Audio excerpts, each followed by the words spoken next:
Pourquoi Emmanuel Macron est-il autant speedé pour mettre en place la dernière phase de sa réforme des retraites? L'avant-dernière, disons.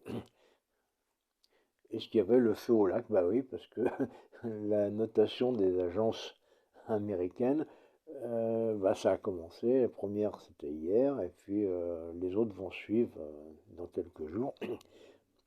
Et cette note, elle est quand même assez importante, parce que c'est ce qui détermine le montant des intérêts qu'on paye sur l'argent qu'on emprunte. Et puis de l'argent, on en emprunte beaucoup vu qu'on a 3000 milliards de dettes.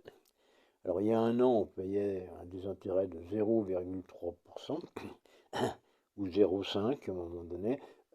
Maintenant, c'est 3%. Avec une inflation à 10%,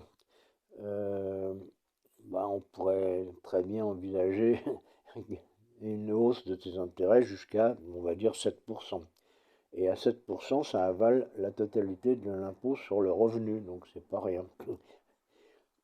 Alors qui décide, on pourrait dire c'est Ursula von der Leyen, c'est Biden, c'est le FMI, c'est les marchés. Moi je dirais que c'est les marchés, c'est une sorte de nébuleuse constituée des banques, des multinationales, des gens qui font en fait la pluie et le beau temps à l'échelle mondiale.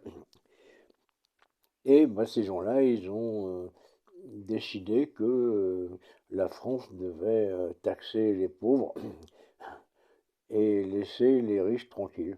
Les super riches, les Arnaud et compagnie. Euh, Ça explique toute la politique suivie par Macron, qui en fait n'a pas le choix. C'est ça qu'il faut bien comprendre.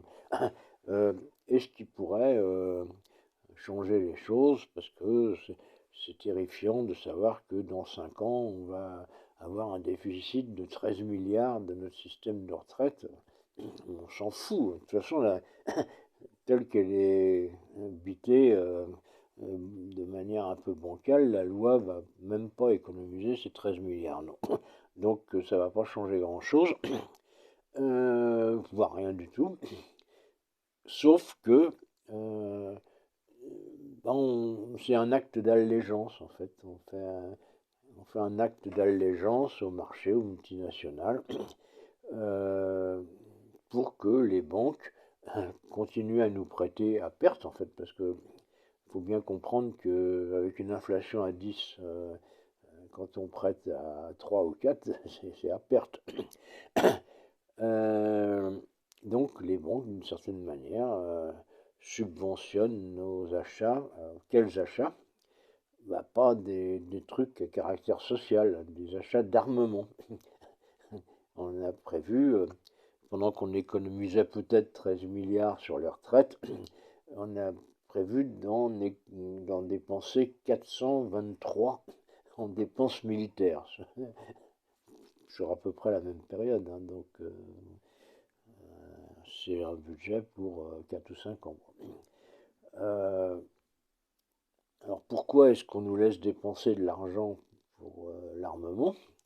Parce que cet argent pour les marchés, il n'est pas perdu. C'est de l'argent qui va directement dans la poche des multinationales de l'armement, sociétés françaises ou américaines, mais ça ne veut même plus rien dire, française ou américaine. Euh, on a affaire à des entités multinationales qui font d'énormes profits et puis qui alimentent guerre après guerre, enfin qui s'arrangent pour qu'on fasse des guerres en permanence pour pouvoir vendre des armes. Alors Macron a quand même eu un petit réflexe assez pertinent en disant que Taïwan n'en allait pas s'en mêler. Du coup, tout le monde lui tombe dessus à cause de ça. Non, c'est sans doute la seule chose intelligente qu'il ait dite depuis qu'il est au pouvoir. Donc, mais par contre, dépenser 400 milliards quand on a déjà 3000 milliards de dettes, est-ce que c'est vraiment pertinent? euh, Je crois pas qu'il ait le choix, en fait.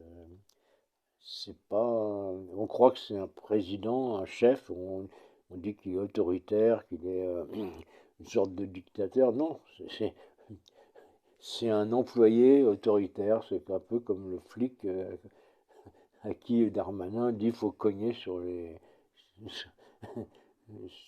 black blocs ou sur les manifestants, et il le fait. Il n'est pas autoritaire, il est obéissant. Voilà.